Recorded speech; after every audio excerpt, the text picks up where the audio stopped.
मैं समझता हूँ केंद्र की जो सरकार है वो तानाशाह सरकार है। एक एक करके देश के सारे संसाधनों को बेचने का काम कर रही है और दिल्ली सरकार जो जनता के लिए बेहतरीन तरीके से काम कर रही है और दिल्ली की जनता को जो राहत देने का काम दिल्ली की सरकार ने किया है उससे चूँकि लगभग 22 साल से भारतीय जनता पार्टी दिल्ली की सत्ता से महरूम है, इसलिए दिल्ली की जनता से वो बदला लेना चाहती है और जो भारत के संविधान के अंदर जो फेडरल स्ट्रक्चर का जो जिक्र है, जो राज्यों को और केंद्र के बीच में जो शक्तियों का जो समन्वय है, शक्तियों का जो बंटवारा है, उस पर ये हमला है और ये केंद्र सरकार भारत के संविधान पे हमला कर रही है, फेडरल स्ट्रक्चर पे हमला कर रही है और ये जो NCT of Delhi government act जो है उस एक्ट में जो अमेंडमेंट लेके अभी ये केंद्र सरकार आई है, ये सीधा सीधा जनता के द्वारा चुनी हुई सरकार के अधिकारों पे हमला है और इनडायरेक्ट तरीके से दिल्ली की सरकार को केंद्र की सरकार खुद संचालित करना चाहती है एलजी के माध्यम से। और मैं समझता हूँ इसका विरोध हमें ही नहीं बल्कि दिल्ली की सभी जनता को करना चाहिए, सभी पॉलिटिकल पार्टीज़ को करना चाहिए, क्योंकि अगर आज विरोध नहीं हुआ तो एक एक करके पूरे देश में जहाँ भी लोग इनको वोट नहीं देंगे, जहाँ भी ये सत्ता में नहीं आएंगे, वहीं उसकी सरकार की शक्तियों को छीनने का ये लोग लगातार प्रयास करेंगे। सर, कानून तो 2 दिन से लागू हुआ है लेकिन इसकी तैयारी कई महीनों से चल रही थी, तब आम आदमी पार्टी ने विरोध नहीं किया। नहीं, ये तो कैबिनेट में अभी आया है, जब आएगा तभी तो बोलेंगे, हमें जानकारी जब होगी तभी तो बोलेंगे। जो चीज़ पहले कहीं मूर्त रूप में थी ही नहीं, कहीं चर्चा में थी ही नहीं, तो उसके बारे में हम तब कैसे बोल सकते हैं। इसके लिए पेश कर दिया गया था, 50 दिन हो गए हैं, जो कि कांग्रेस लगातार कह रही है कि किसी तरह का कोई भी विरोध दर्ज नहीं किया, चाहती तो सुप्रीम कोर्ट जाकर इस पे स्टे ला सकती थी। मैं ये समझता हूँ कि माननीय सुप्रीम कोर्ट ने ऑलरेडी,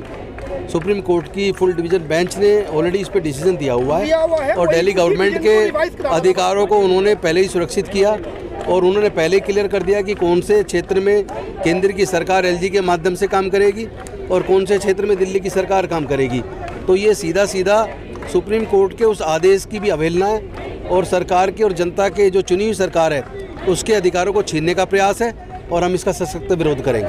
वही कांग्रेस है, वही भाजपा है, उनके सारे घोषणा पत्र को देख लो। हर बार के दिल्ली के चुनाव में अपने घोषणा पत्र में वो हर बार एक बात रखते हैं कि अगर दिल्ली में हमारी सरकार बनेगी तो हम दिल्ली को पूर्ण राज्य का दर्जा दिलाएंगे। लेकिन जब सरकार वहाँ उनकी नहीं बन रही है, आम आदमी पार्टी की सरकार बन रही है, तो वो अपने उस वायदे को जो अपने उन्होंने घोषणा पत्र में वादा किया था उसी के खिलाफ जाके दिल्ली की चुनी हुई सरकार की शक्तियों को वो लोग छीनने का प्रयास कर रहे हैं। मैं समझता हूँ इसका विरोध सबको मिलकर करना चाहिए, सभी पार्टियों को करना चाहिए। इस तरह के काम करेंगे तो दिल्ली तो छोड़ो, पूरे देश के अंदर से लोग आने वाले समय में बीजेपी को बाहर का रास्ता दिखाने वाले हैं, क्योंकि वो लोग जो कहते थे मैं देश नहीं बिकने दूंगा, मैं देश नहीं बिकने दूंगा, एक एक करके भारत के सारे संसाधनों को वो लोग बेचने में लगे। बैंकिंग को बेच रहे हैं, इंश्योरेंस कंपनी को बेच रहे हैं, रेलवे को बेच दिया, उन्होंने एयरपोर्ट्स को बेच दिया,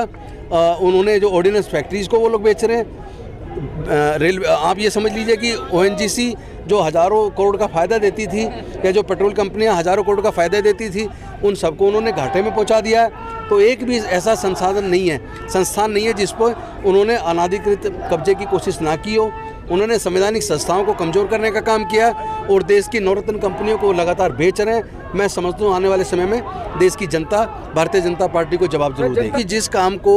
हम करना चाहते हैं, दिल्ली की चुनी हुई सरकार करना चाहती है और केंद्र सरकार को लगता है इससे दिल्ली की जनता को और दिल्ली की सरकार को फ़ायदा होगा, उसी फाइल को वो रोक के बैठ जाएंगे। जब वो फाइल वहाँ से क्लियर नहीं होगी तो सरकार के चाहने के बावजूद, सरकार के फंड अलोकेट करने के बावजूद वो प्रोजेक्ट तो आगे बढ़ेंगे नहीं, तो अल्टीमेटली इसमें दिल्ली की जनता का नुकसान होने वाला है। तो मैं समझता हूँ सबको इसका सशक्त तरीके से विरोध करना चाहिए। ऐसे कई राज्य हैं पूरे दुनिया के अंदर जहाँ पे पुलिस 2 तरह की पुलिस है, एक जो पुलिस केंद्र की है और जो केंद्र के मामलों को देखती है, एक पुलिस है मेन, जैसे यहाँ दिल्ली है, दिल्ली का लुटियन जोन और नई दिल्ली एनडीएमसी का एरिया, कैंटोनमेंट बोर्ड का अगर एरिया छोड़ भी दिया जाए तो भी जो बाकी का जो एरिया वहाँ पे जो अपराध होते हैं, लॉ एंड ऑर्डर है, उसके लिए तो कम से कम पुलिस को दिल्ली को दिया जा सकता है। उसका तो कोई केंद्र सरकार से कोई मतलब